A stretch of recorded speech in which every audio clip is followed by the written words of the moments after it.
In today's gospel, Jesus tells a story to two groups.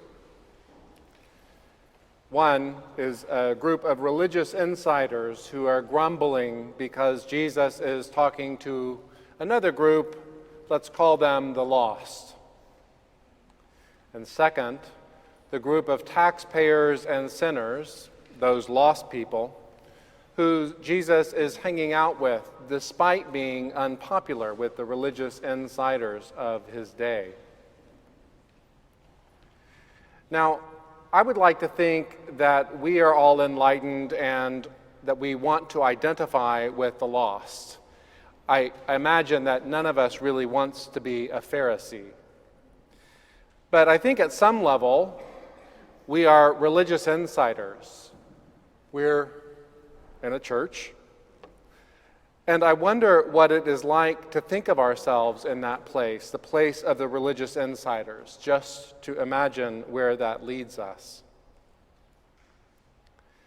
At some point, no matter what our motivation, we likely have been enculturated in institutional religion, and we forget the countercultural basis of this Jesus movement that we are a part of.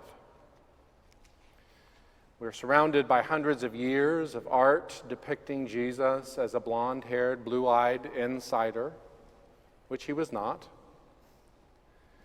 We sit every week, not just St. Paul's, but most of Western Christianity in general, in churches largely surrounded by people who are like us.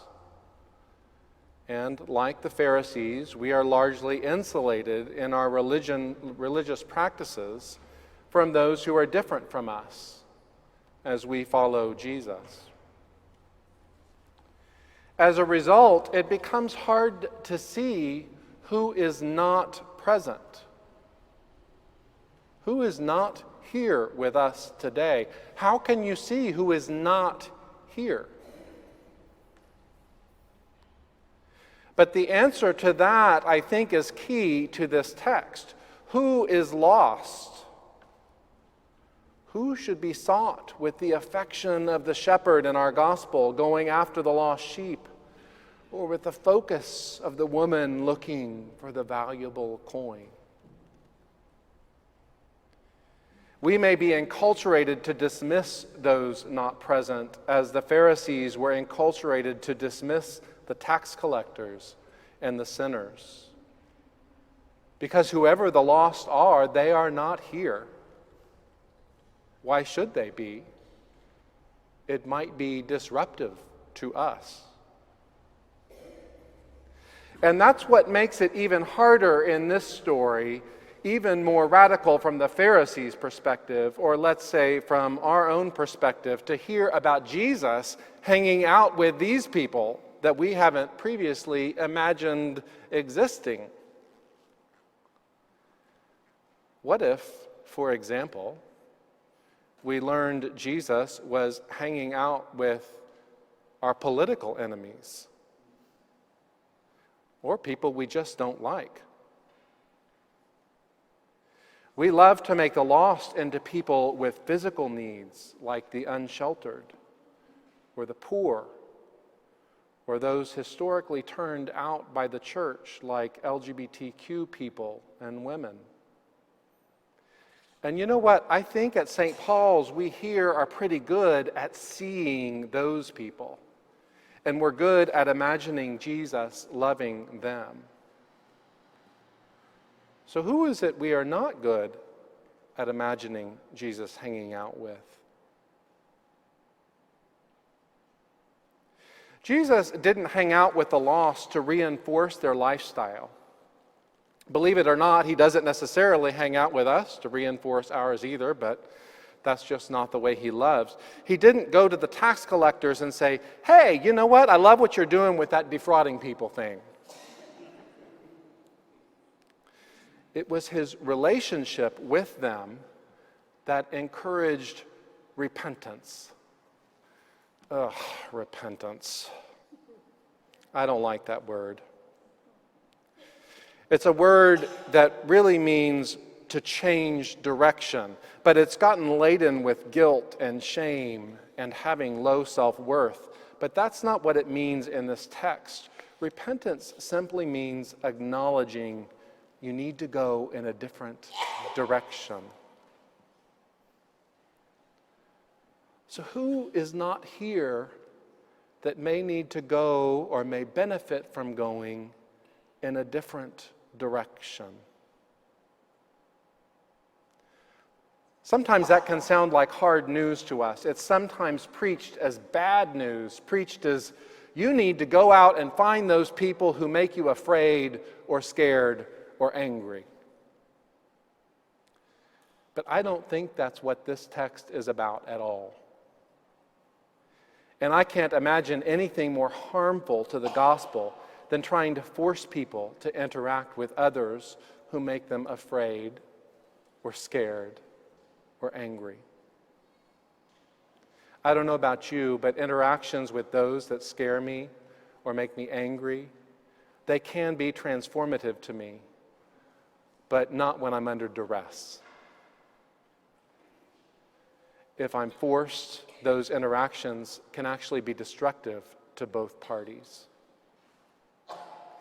But if I enter them voluntarily, part of the control that I have to give up when I enter that kind of relationship, when I enter a relationship with someone who frightens me or makes me angry, may challenge me to release my privilege, to let go of having all the answers, to let go of being powerful. And that can be what makes those relationships transformative. But that's another sermon. In looking for the lost, I think our position as progressive tradition, our position as a progressive tradition, makes it even harder to see the outsiders sometimes. We pride ourselves as being enlightened, and our intentions are so lofty. We want so much to do good, we cannot stand to know we may have missed anything or anyone. That itself forms some part of our identity. So to question it somehow makes us question our own worth. So many of us bear scars from a less welcoming form of Christianity, that to question whether we might be leaving someone out makes our own participation in this thing teeter on the edge. But it shouldn't. Because there is good news here in this gospel. And this gospel is invitational rather than prescriptive.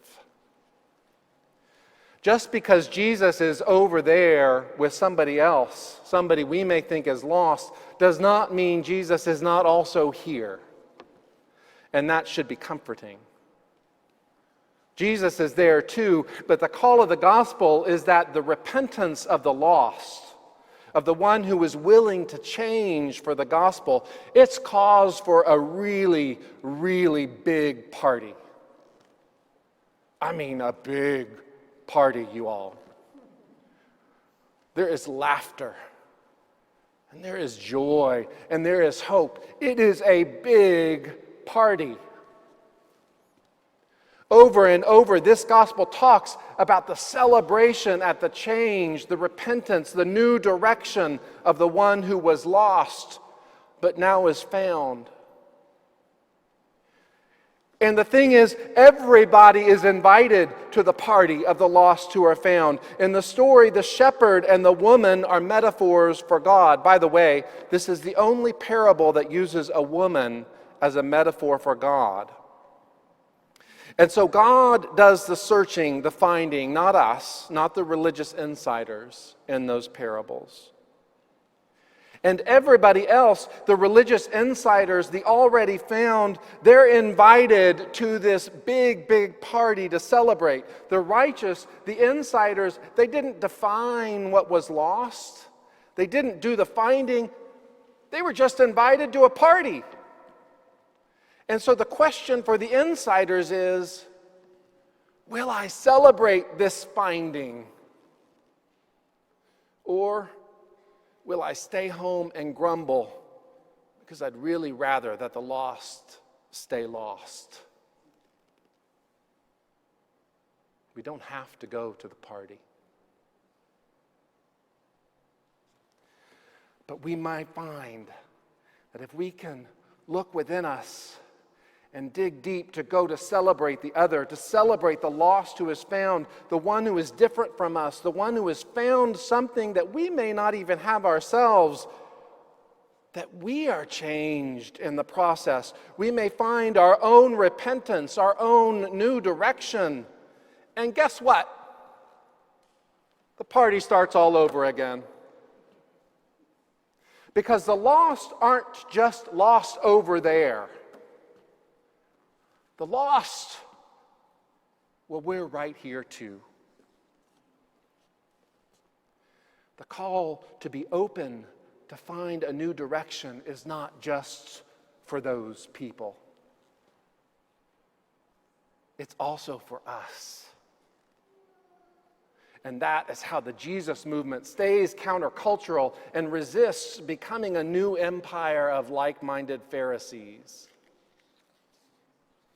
And it's really wonderful news that one way we get to find a new direction is by going to a party for somebody, isn't it? We're changed again and again by being open to the movement of the shepherd of the lost sheep in our own lives and the lives of those who seem otherwise lost but are found. Paying attention to the lost, well, it means being willing to base our relationships not on merit, not on rules we'd like to set and how well people can follow them, but on mercy. And when we do that, we can see how the other is changing, and we allow it to open in us a new direction again and again, and that party, it just gets bigger.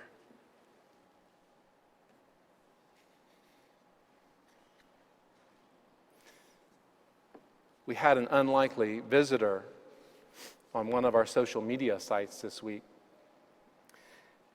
He made several unflattering comments about an article we'd posted on environmental stewardship. I even had to delete one because it resorted to attacks and name-calling rather than the respectful dialogue we expect on our social media. And so I engaged him in a private chat to explain why I had deleted his post. And at first, frankly, I was really sorry I engaged him. Yeah, I thought it was a lost cause. The conversation was about climate change, and I was sure that this conversation was going to stay rooted in secular politics, which I see as not grounded in truth. For me, this person had been lost, someone I really was not willing to see, just as the Pharisees could not see the tax collectors. But for reasons I don't completely understand, I entered a dialogue with this person. We shared conversations and points of view. I don't think that he's going to go out and campaign for an end to carbon emissions anytime soon. But we did find common ground and a language for relating to our shared concerns for the environment through our faith, rather than through the divisive language of partisan politics and secular culture. And that was a reason for a celebration. Both of us were found in different ways, and I was glad to rejoice in that.